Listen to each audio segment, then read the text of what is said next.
Okay, let's have a look at what the market did this week. It is 8:21. What is that? Friday, and it is almost 1 o'clock, 12:51 p.m. So, you know, obviously MSTR has come up. Bitcoin is moving. It's moving pretty violently to the upside here. If we go on like a larger time frame,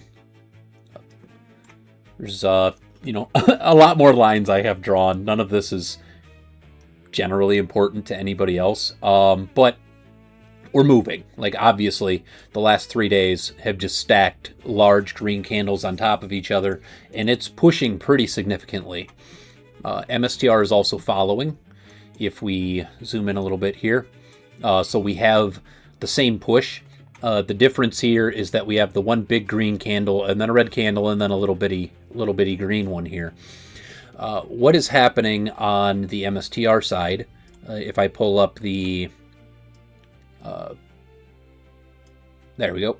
So if I pull this up, I had referenced the MNAV previously, maybe a week or two ago.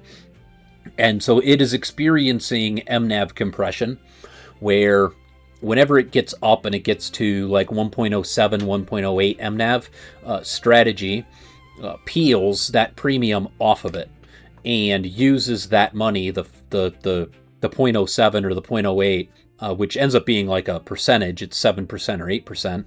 They use that to fund the buying of Bitcoin or fund the buying of STRC to get this back to $1. So that is what strategy is experiencing right now, or MSTR is experiencing right now, is that its move isn't exponentially larger than the move of Bitcoin because of the compression on the MNAV. So at 1.0, at 1.00, it is exactly par to its value owned in Bitcoin, where it owns 840,447.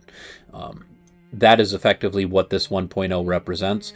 And whenever it gets up to, say, 1.05, 1.06, strategy has been trimming that premium off by selling shares of MSTR back down to a 1.0 MNAV and bringing it back to a 1.0 par with its holdings of Bitcoin, which after STRC gets back to its $100 par, then the expectation is that they won't have to do that with MSTR anymore. They won't have to reap those premiums, and they will allow for expansion and allow for it to separate and start gaining on its premium up to, say, 1.2 or 1.25.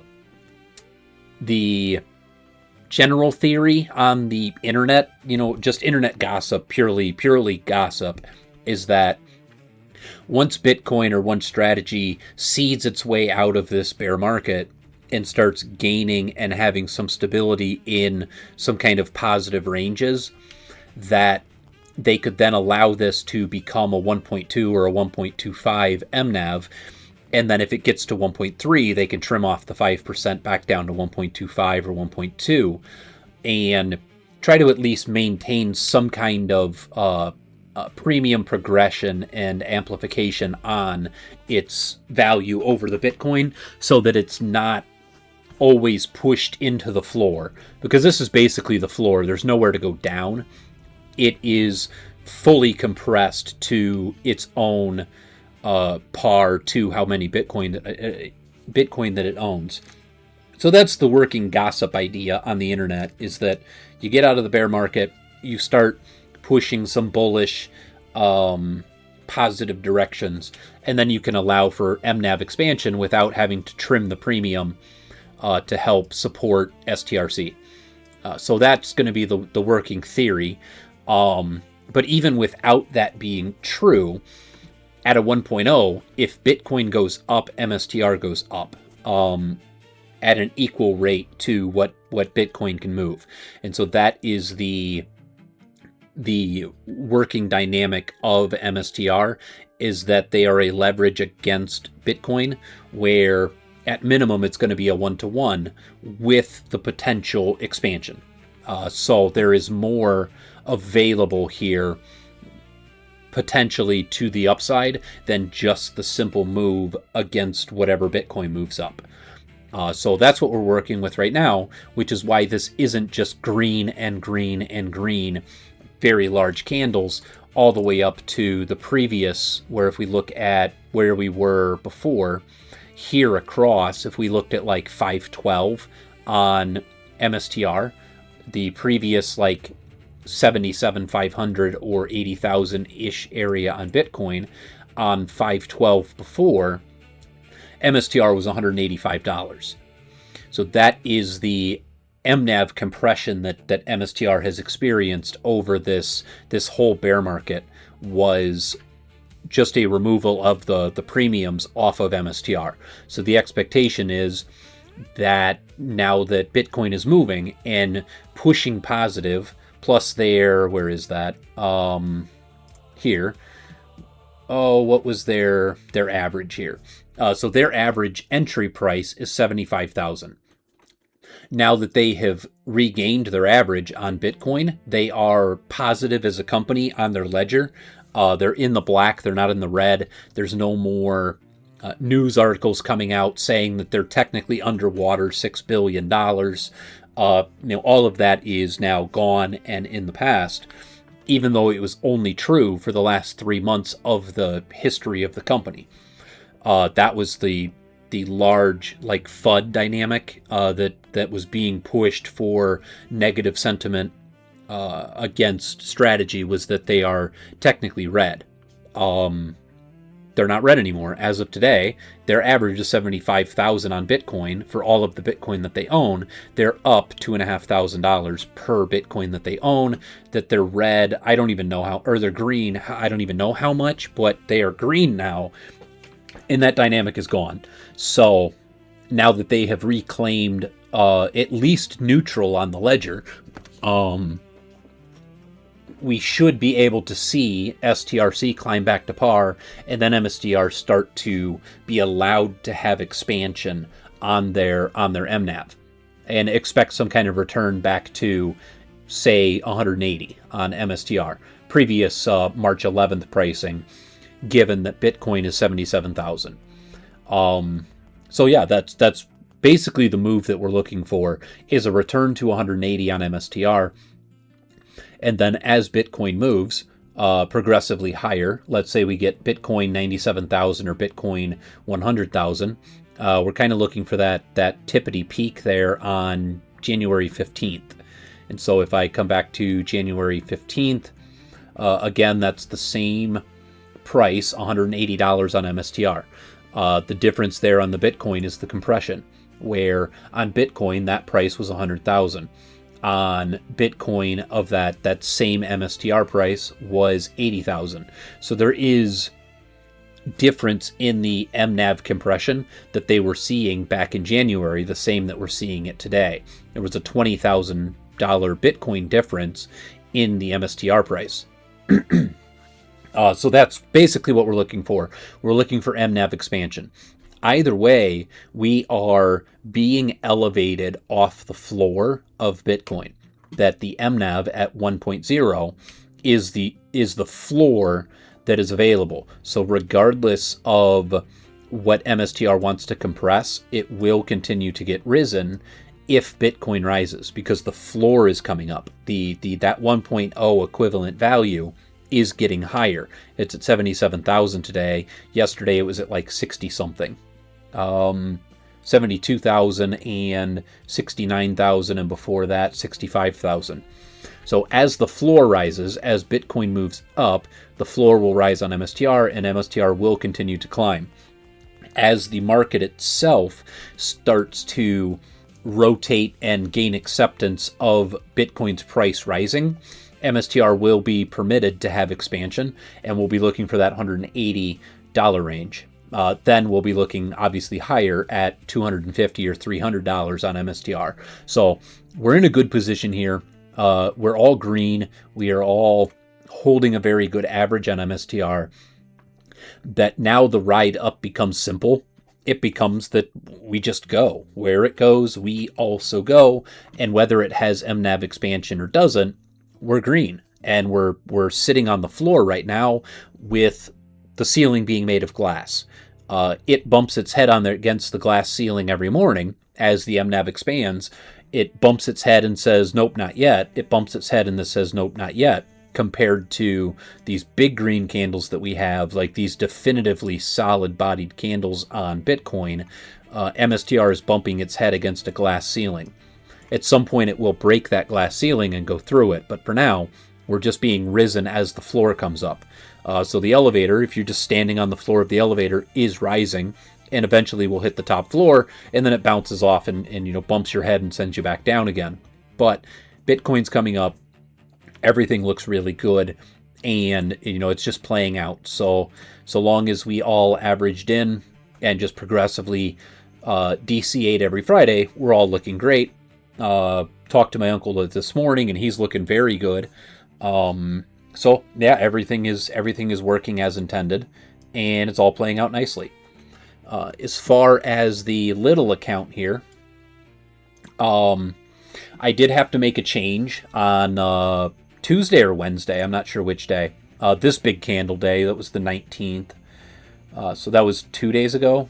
It was 3 days ago.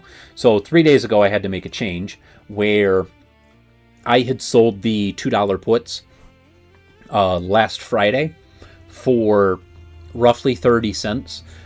And then on Wednesday, they were worthless. They were worthless because MSTR had moved up. Nobody was going to give anything for those puts. They had decreased in value. And so I made the change where I basically made the entire 30 cents by Wednesday. I didn't have to really wait till Friday. But with the way that Bitcoin was pushing, I decided on Wednesday it was okay to roll those. And so I rolled them to next Friday, up 50 cents to $2.50. So I made that change on Wednesday where the entire premium that was available was already given to me by Wednesday, that I just bought them back and moved out to next Friday at $2.50. So I did that on Wednesday, and this is what we're looking at now. What does this say I bought it for? Average credit 35 cents. So its average credit for me is 35 cents, and it's already down to 14 cents here. It won't let me highlight that. Oh, there we go. So it's already down to 14 cents here. That I've technically already made 21 cents off of this. So that's on Wednesday. The other ones were worthless. I bought them back. I sold these ones instead for next Friday. Basically, I did what I would do every Friday, but it happened on Wednesday. And I moved them up 50 cents because of the way that Bitcoin was moving. So that's what's in play right now. I do have to make a decision where the original idea on MSTU, if I go to, let's go to a smaller time frame so it's easier to see, and then I'm going to go to MSTU. And so the original idea was to accumulate shares here with an average under $3. And that if I sold puts, then it didn't necessarily matter if MSTU broke through $3, because if, say, I sold a $3.50 put, but I sold it for $1, then my average would still be $2.50. Because if I had to buy it at $3.50, minus that dollar that they paid me to even entertain the idea of buying their shares, I'm still technically buying $2.50 as like a cost basis of what my entry truly cost for those shares. And so now we're getting to decision time, where we're bordering on that $3 mark.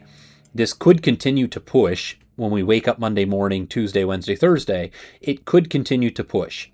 And so the options that I have available to me right now are to just buy shares, or to allow that put that I'd sold that's expiring next Friday to continue to play out. And then if we don't get to 350 or 250, where we're already above 250, so I would have to roll that to like a $3 or a $3.50, then let it play out. And if we don't get there, then allow that to execute and force me to buy 100 shares. That would have been the original plan, would have been to have an average lower than $3 and then take that run to 5 and then start working our way up to 10. And then over the long term, or short term, depending on how explosive Bitcoin gets. But either way, buy under $3, hold through $5, and then carry it up to 10, and then say up to 15, and then on the long-term chart up to $61 potentially. How far out does this go? $315 at its all-time high. So that's the general idea, but I want an average under $3 so that I can comfortably hold. That I don't want to have any emotional moments within the week where I say, oh, this might go red, this might go green, this might go red, this might go green. Should I keep holding it? I want to be definitively green when I purchase these shares so that even through the volatility, if this comes down to, let's call it $2.30, my average might be $2 and I'm like, I'm still good. I don't actually have to care that much. And I can continue to lower that cost basis over time by selling calls against it. But there is a problem for us on MSTU. And it's not generally problematic for me, but it might be problematic for other people. MSTU is going to do a stock split today. When markets close, they're going to do a stock split because they don't want their pricing to be $2.76. They don't want it to potentially be down here at $1.40, and they don't want it, in theory, threatening to go to zero. So they're going to do a stock split, and they're going to do a 10-to-1. That means Monday morning when we wake up, this isn't going to say $2.75. It's going to say $27.50. It's going to 10-to-1, and this will be $27. That means for anybody else who's buying this, buying 100 shares at a time becomes much more difficult. Sending $200 every Friday made buying 100 shares easy because this was basically $200. And so this was like the golden child of things to get started with because of the potential upside that it had on top of being extremely cheap. Next Friday won't be that way. It'll be $27. It'll take $2,700 to buy 100 shares of this. And so that's the issue that we're going to run into. And that's also the issue I'm going to run into on this little account, is that I won't be able to buy 100 shares of it. Come Monday morning, I won't have 100 shares. I won't have access to 1,000 shares of this. I will have access to like 80 or 90. And then you're building up from under 100 again, which means that we don't have the strength and the availability of selling calls to help lower the cost basis. So that's a decision I'll have to make on MSTU, is I could let this go and continue to work it the way that I have been, but it's not going to work that way come Monday morning because this will be $2,700 instead of $200. So it becomes a little problematic when doing that. So I have a couple of choices here where I can buy this back right now, which I think is what I'm going to do. I'm just going to buy this back and close it. So we're going to go into here, and I think I have 8 of those, and we'll just put in 15 just to get it to clear through, and submit, and done, and done. Okay, so we'll come back to here, and now I should have. Oh, I guess it'll have to clear the sale. There it goes. So there, now I have $2,089 available. I also did not send 200 this week. This covered the $200 here, where the puts that I had sold and then the new puts that I had bought completely covered the $200, so I didn't send $200. It paid for itself this week, and it is one more step to being self-sustaining. So I did not send this $200. It is working under its own power now. Yeah. So then we have to decide if we want to buy MSTU shares, where I could buy, I don't know how many of those I can even buy.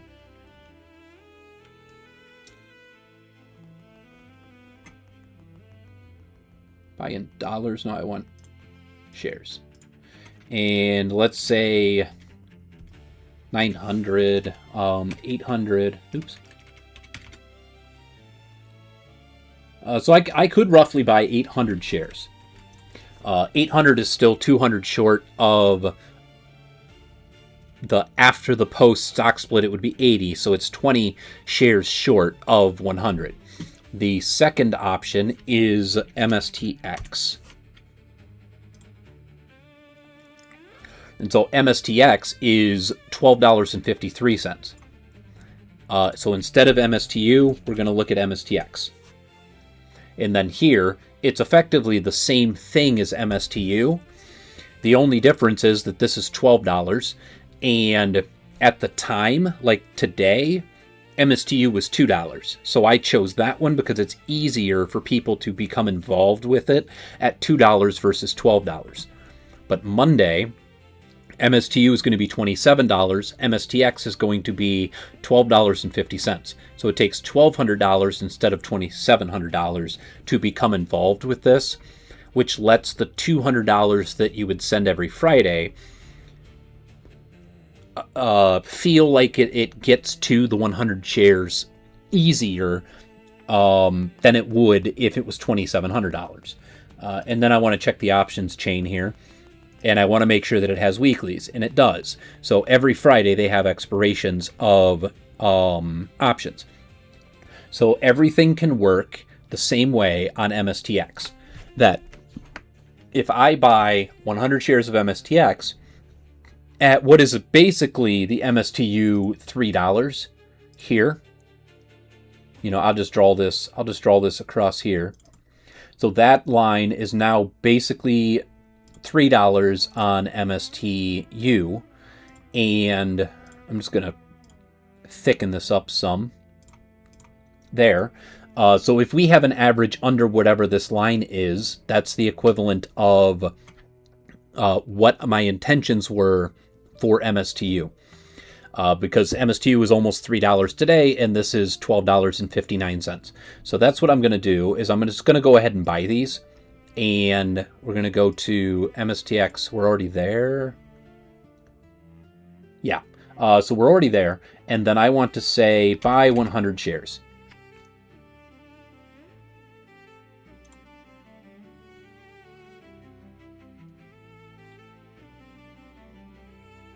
I guess I go back to here and we'll see if it went through. Let me search for that again.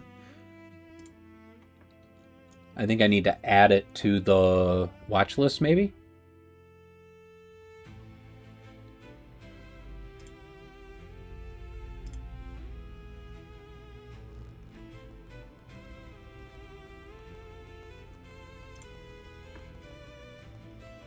Still have the same buying power. Maybe I did it wrong?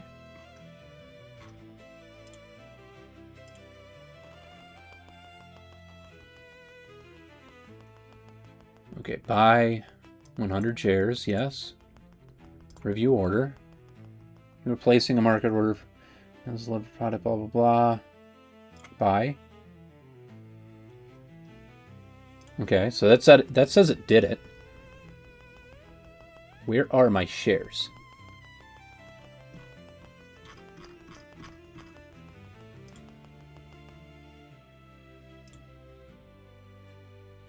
Oh, there they are. Ta-da! There they are. Found them. Okay, and then we have $800 of buying power left. Let's try like 60. 70. It's 884. 65. Oops. That's 819. It's close enough. So we will buy 65 more shares and click buy. And done.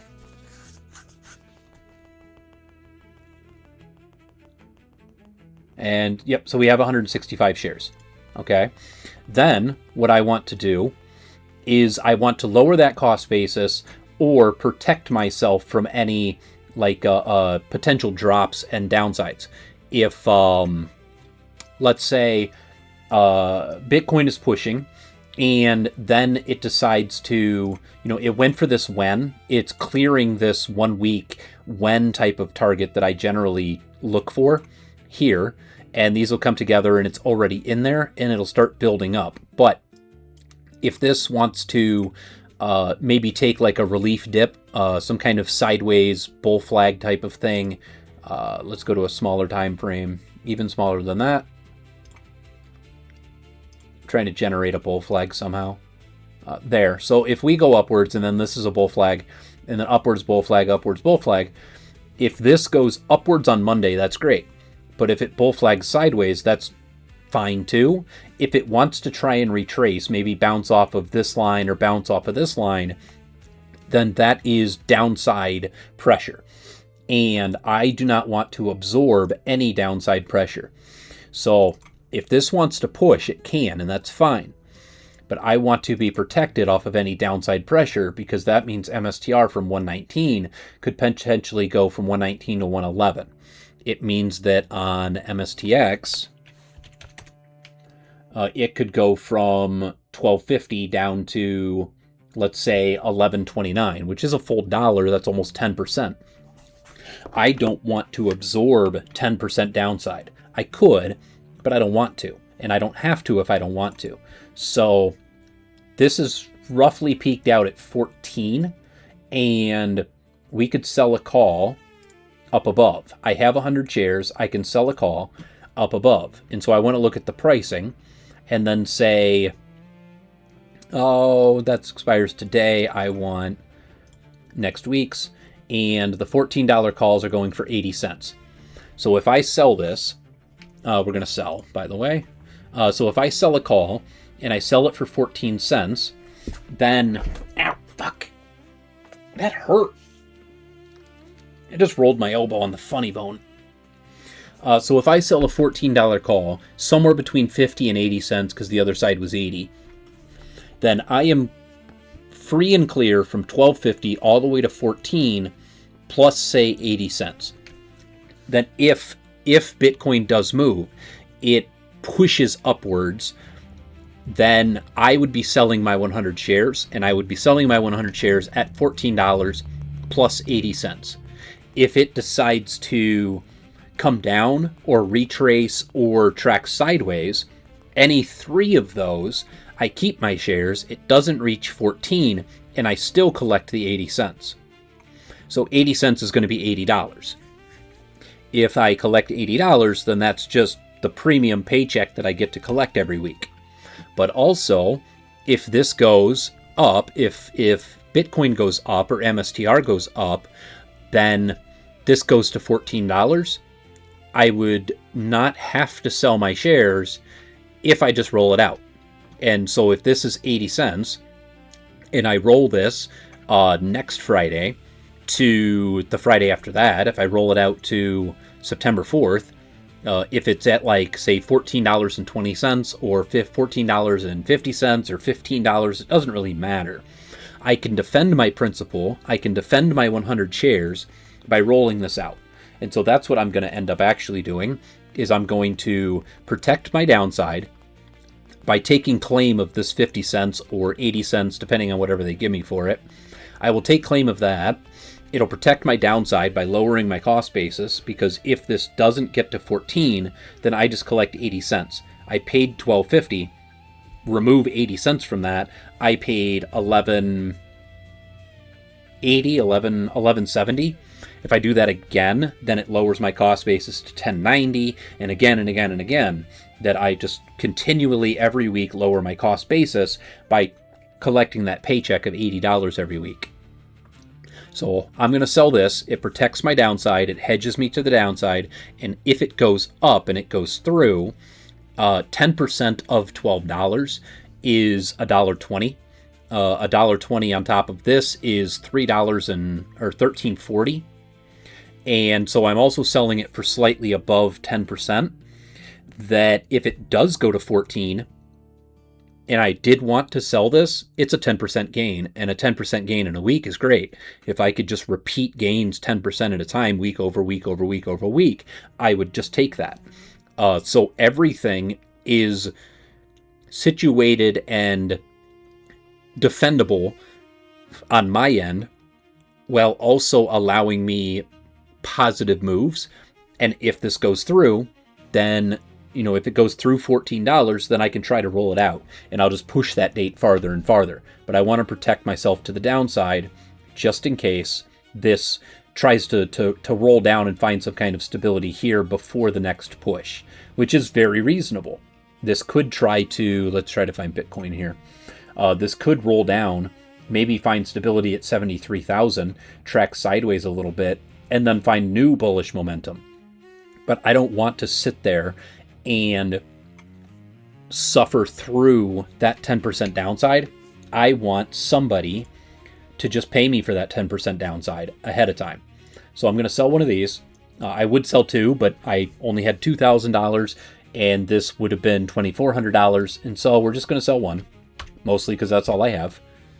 And actually, I want to go back, and I want to, if it's 80 and 56, what is half of that? Was 25, 12. We're going to ask for like 68. So if I ask for 68 cents and review and submit and done. And then let me see if that even went through.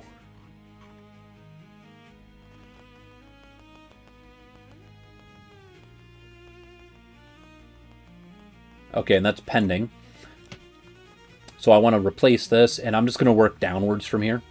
That was 68. Let's try 63.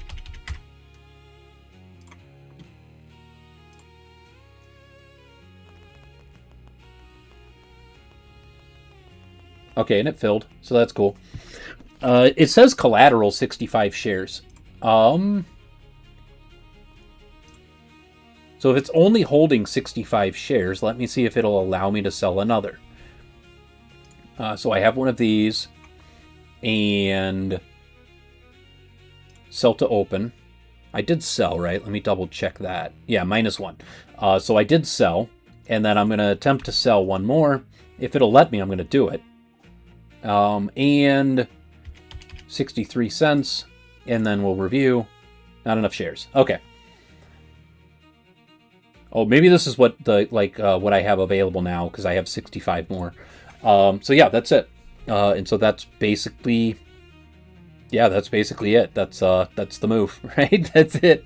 So I now have 165 MSTX shares, and I've sold one call at $14. If it goes to 14, then that's almost a 10% gain, or more than that. And so then at that time, I can decide to either sell these, which I'm not going to, but I could decide to let these go, let that execute, and sell my shares for $14, or I can roll it out. But I'm now protected 65 cents to the downside, and 65 cents gets us from, where is MSTX? Basically to $12 even. So right now, in theory, my cost basis on MSTX is $12. And so I'm slightly protected to the downside by roughly a 5% drop. A 5% drop on MSTX is what I have protected myself against. It's what was available, and that's what I've done. So yeah, that's it. Yeah, that's the video.